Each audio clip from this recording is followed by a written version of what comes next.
Matius 13 ayat 44 sampai 46. Perumpamaan tentang harta terpendam dan mutiara yang berharga. Hal kerajaan sorga itu seumpama harta yang terpendam di ladang yang ditemukan orang lalu dipendamnya lagi. Oleh sebab sukacitanya, pergilah ia menjual seluruh miliknya lalu membeli ladang itu. Demikian pula hal kerajaan sorga itu seumpama seorang pedagang yang mencari mutiara yang indah. Setelah ditemukannya mutiara yang sangat berharga, ia pun pergi menjual seluruh miliknya lalu membeli mutiara itu. Amin. Bapak, Ibu, saudara-saudari, dan adik-adik yang dikasihi Tuhan, saya teringat waktu sekolah minggu dulu, waktu saya masih kecil ya, ada lagunya begini ya. Apa yang dicari orang? Uang. Apa yang dicari orang? Uang. Apa yang dicari orang?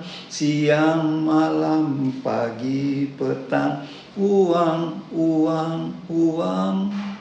Bukan Tuhan Yesus, ya.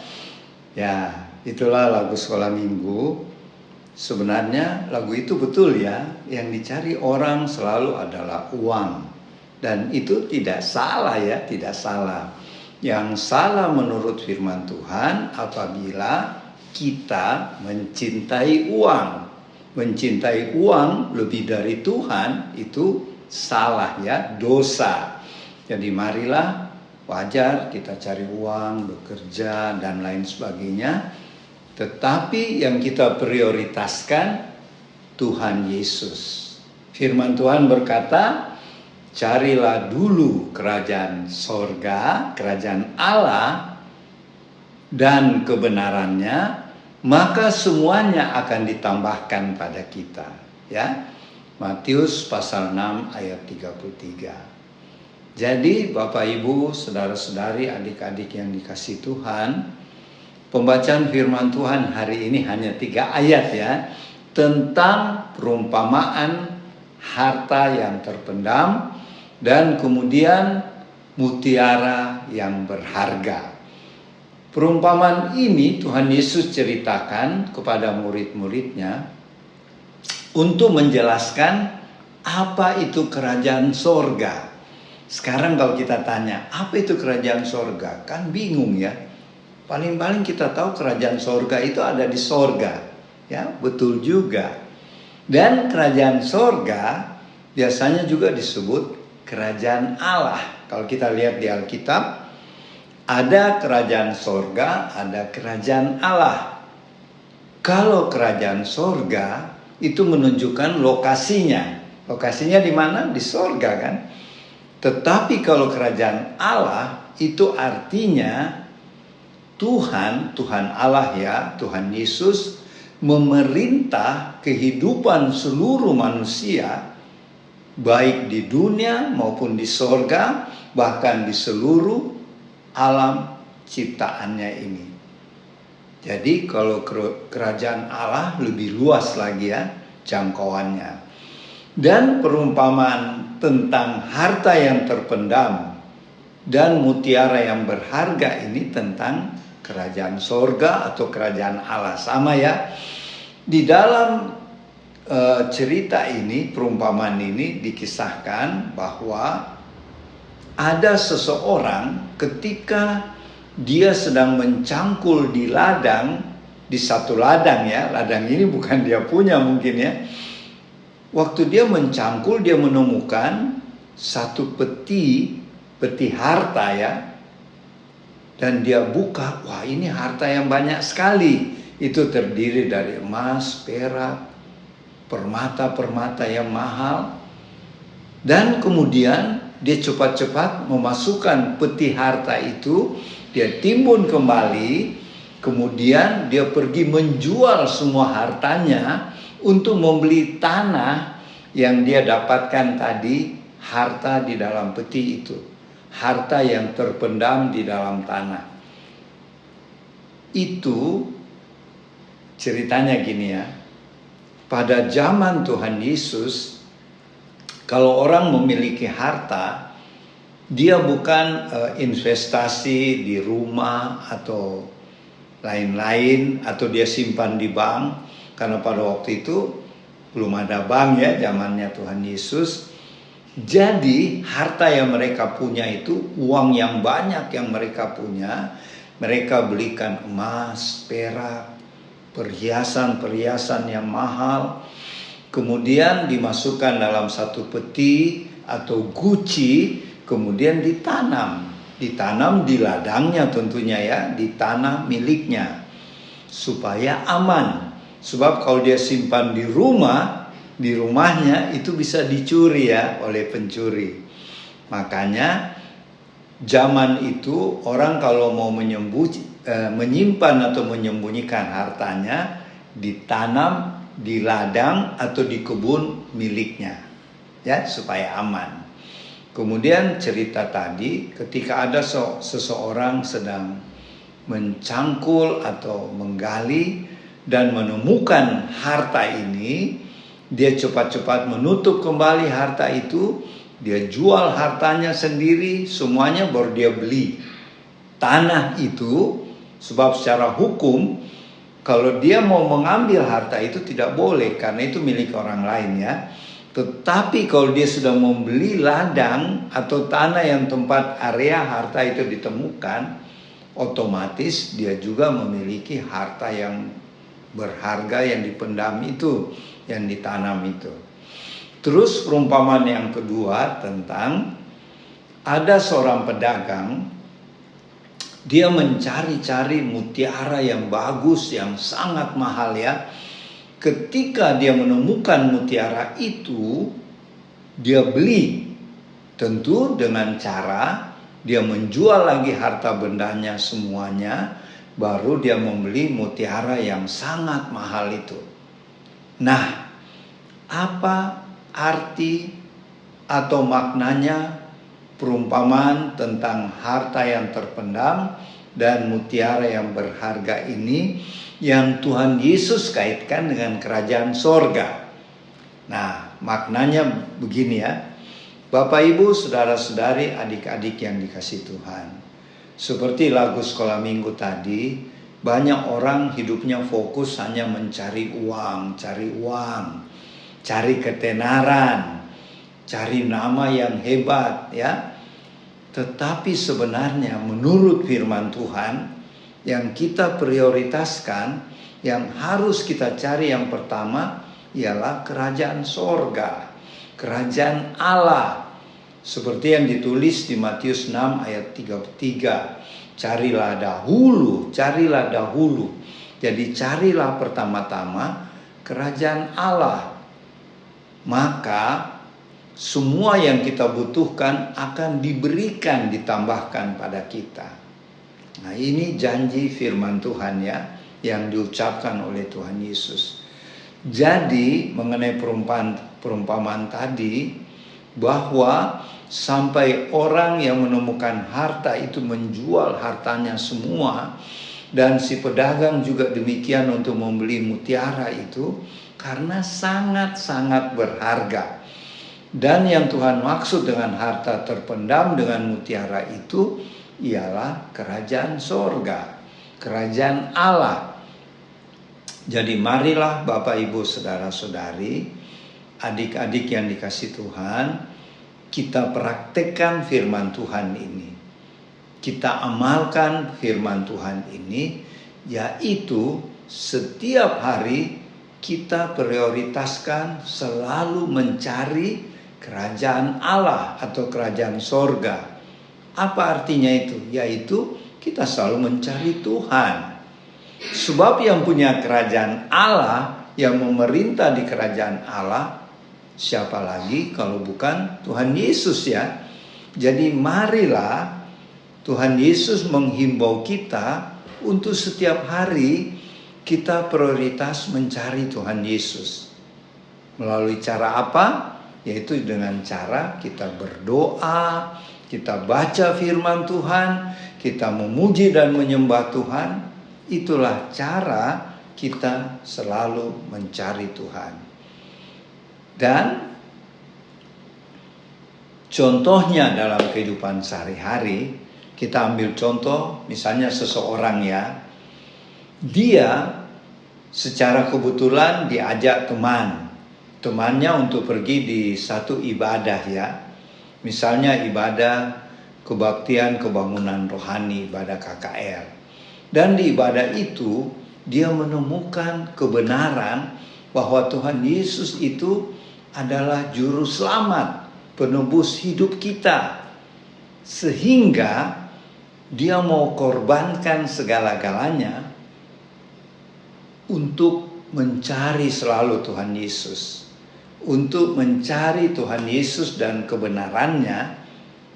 Itulah yang dimaksud dengan perumpamaan mencari harta terpendam itu. Jadi seperti kebetulan dia ketemu, yaitu harta. Jadi seperti kebetulan karena dia ikut satu ibadah, apakah itu ibadah KKR, apakah itu ibadah di gereja, ibadah persekutuan karena diajak teman. Tetapi ketika dia mengikuti ibadah itu, dia menemukan satu kebenaran, yaitu tentang Tuhan Yesus. Sehingga itu yang dia anggap paling berharga di hidupnya. Dan perumpamaan yang kedua tentang seseorang pedagang yang juga membeli sebuah mutiara ketika dia mencari sehingga dia dapat mutiara yang sangat bagus, tetapi meskipun mahal dia beli juga. Artinya di sini mutiara itu sangat berharga. Dan kita tahu bahwa baik harta terpendam maupun mutiara yang berharga itu adalah kerajaan sorga, kerajaan Allah yang menjadi prioritas kita juga untuk kita cari setiap hari. Itulah arti makna perumpamaan yang Tuhan Yesus ajarkan melalui firman-Nya tadi. Semoga firman Tuhan ini bisa menjadi kekuatan, pedoman, pencerahan bagi kita dan menjadi berkat bagi kita semua. Jadi marilah kita cari setiap hari Tuhan Yesus melalui doa, pembacaan firman, dan itu juga bukan cuma secara kita sendirian di rumah atau di tempat ibadah, tetapi ini juga kita wujud nyatakan di dalam kehidupan sekuler, yaitu di dalam pekerjaan kita, di dalam bisnis yang kita kerjakan, maupun di dalam studi kita. Carilah Tuhan di tempat-tempat itu, maka kita akan diberkati Tuhan dengan berlimpah-limpah dan upah kita besar nanti di sorga. Demikianlah firman Tuhan yang bisa saya sampaikan. Nanti Oma Palar yang akan lebih menyempurnakan. Kiranya Tuhan Yesus memberkati Bapak, Ibu, saudara-saudari, dan adik-adik. Amin. Selamat siang Bapak Ibu, saudara-saudari, teman-teman warlot di rumah. Kita jumpa lagi pada siang ini. Apa yang Opa bawakan saya hanya melengkapi, menambah sedikit ya, mengenai bagaimana hal kerajaan sorga. Ada di pembacaan lain lagi yang saya baca, bagaimana waktu Tuhan memerintah ya. Saya renungkan mengenai kerajaan sorga. Kalau Tuhan memerintah itu juga kerajaan sorga. Tapi yang menantang pembacaan ini, apakah kerajaan sorga itu kita nikmati, yang kita baca itu, kita sudah di surga atau belum? Itu yang pertama saya pikirkan. Tapi di sini dikatakan seumpama Tuhan Allah memerintah di pembacaan lain, versi lain, tetapi versi yang kita baca kerajaan sorga.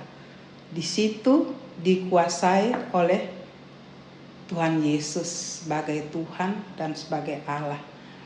apapun namanya, Tuhan yang berkuasa di atasnya. Tetapi di situ Tuhan Yesus mengumpamakan pedagang dan harta. Kalau saya renungkan, pertama adalah seumpama harta. Harta, orang mencari harta.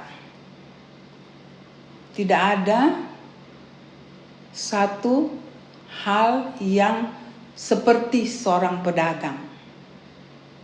Pedagang ada hubungan orang dengan orang.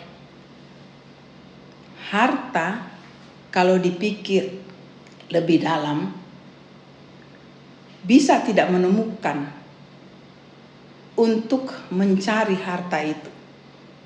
Tetapi dua-dua punya pengalaman, punya motivasi, dengan punya pengalaman, kemampuan, kepintaran di bidangnya masing-masing. Saya merenungkan di situ. Ya. Waktu seorang mencari harta, pasti dia sudah tahu. Bukan dia berjalan dulu baru dia menentukan harta. Tapi waktu dia mencari, dia sudah punya pengalaman, punya inteligensi di bidangnya. Begitu juga dengan pedagang. Dalam hal ini saya merenungkan lebih dalam, kenapa Tuhan mengumpamakan hal kerajaan surga, dan di versi lain bagaimana Tuhan memerintah. Dalam hal ini saya renungkan lagi bahwa kerajaan sorga itu tidak semata-mata hanya didapat di sorga. Saya merenungkan kerajaan sorga, kehidupan kerajaan sorga. Di situ versi lain Tuhan memerintah. Bagaimana Tuhan memerintah? Itu sudah ada di dunia juga. Saya renungkan dalam-dalam. Hal itu sudah bisa kita dapat sebelum di surga. Perjuangan mendapatkan itu ada di bumi. Tetapi di dalam sorga yang sebenarnya tidak kita dapat lagi di situ perjuangan. Waktu kita di sorga yang sebenarnya semua sudah selesai. Kita tinggal mengambil hasil perjuangan kita di bumi. Karena di situ ada Tuhan katakan pedagang dan harta. Kalau di kerajaan sorga yang sebenarnya kita tidak bekerja di sini demikian. Tapi apa yang Tuhan umpamakan itu pekerjaan di bumi. Jadi saya merenungkan, saya simpulkan. Suasana atau rasa sorga, keadaan sorga bisa juga didapat di bumi. Tapi bagaimana kita memanagenya? Dengan cara Tuhan menerangkan tiap hari kepada murid-muridnya. Waktu Tuhan menerangkan, saya percaya itu bisa kita nikmati juga di dunia. Setelah Tuhan tinggalkan bumi ini, Tuhan, saya tidak kupas di situ lebih jauh. Tuhan katakan, kamu tundukkan dunia ini. Saya sudah berikan bekal. Yang saya simpulkan darah Tuhan Yesus. Saya tidak panjang di situ. Pasti Bapak Ibu tahu. Kita punya modal itu, kemenangan itu. Untuk merebut bumi ini menjadi kerajaan sorga. Bagi orang yang percaya, kita menjadi saluran kerajaan sorga. Mari kita renungkan dalam-dalam. Kerajaan sorga tidak terbatas dengan cara Tuhan hanya ini kamu bisa. Semua bidang bisa, karena itu disimpulkan harta dan pedagang. Harta, kita tahu harta kita. Kita berjuang untuk mendapatkan, mencari. Kita berdagang, kita bekerja kita berjuang mencari. Saya coba lagi merenungkan. Modal orang mendapatkan harta, dia punya pengetahuan. Tapi dia sendiri. Dia bekerja, dia belajar, dia mencari. Mencari bersama Tuhan, perjuangan hidup. Di situ Tuhan menyertai. Karena waktu Tuhan mengatakan begitu, perumpamaan ini bukan berarti kita hidup sendiri. Tuhan katakan, aku ada di situ. Bersama-sama dengan aku berjuang dalam kehidupan. Naik turun. Ya. Sakit tidak sakit. Letih. Dan segala macam perjuangan. Saya tidak panjang di situ. Pasti Bapak Ibu sudah merasakan, saya juga demikian. Tetapi waktu kita dia mendapatkan harta atau mutiara yang diumpamakan. Waktu dia mendapatkan itu, dia sudah tahu nilai dari harta mutiara yang terbaik, harta yang terbaik. Kenapa? Karena dia tahu pengetahuan itu. Tapi dia berjuang. Itulah Tuhan katakan, hidup kamu. Dekat dengan aku, banyak bekal yang aku berikan. Pengetahuan. Aku mencari, kamu bersama dengan aku. Di situ aku bersama kamu berjuang mencari harta yang sebenarnya. Dan pada suatu titik perumpamaan ini, begitu dia dapat. Karena dia sudah tahu dalam perjuangan itu, pengalaman-pengalaman membuat ini yang terbaik. Waktu dia dapatkan, dia sudah tahu. Bukan dia pelajari lagi. Dia sudah tahu ini harta yang aku cari. Karena di situ Tuhan yang menemukan.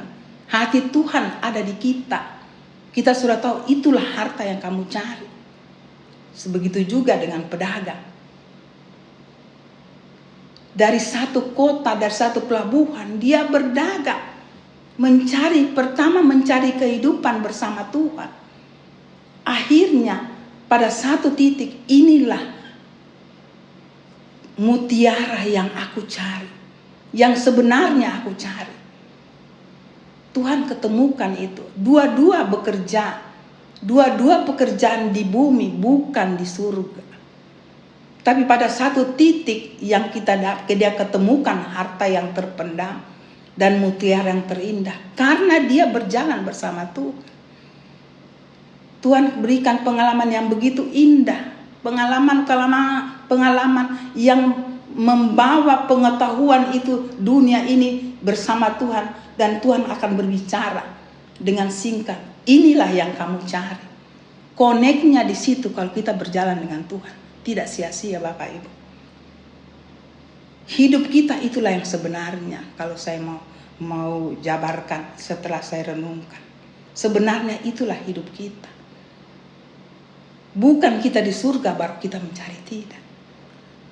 Dan saya simpulkan, rasa suasana kerajaan sorga itu bisa didapat di bumi. Dan itulah perjuangan kita mendapatkan itu. Itulah jeripayah kita mempertahankan kebenaran bersama Tuhan. Berjalan bersama Tuhan, jangan tinggalkan Tuhan. Kita tidak bisa melihat dunia dengan kebobrokan kalau tidak dengan Tuhan. Kalau kita lepas Tuhan hanya Senin Kamis, kita bisa jatuh bangun. Kalau jatuh bangun dengan Tuhan beda Bapak Ibu. Ada jatuh bangun karena Tuhan katakan selama kamu hidup di dunia, aku tahu perjuangan kamu. Tapi aku tidak tinggalkan. Kenapa Tuhan tidak tinggalkan? Tuhan mau katakan inilah pengalaman.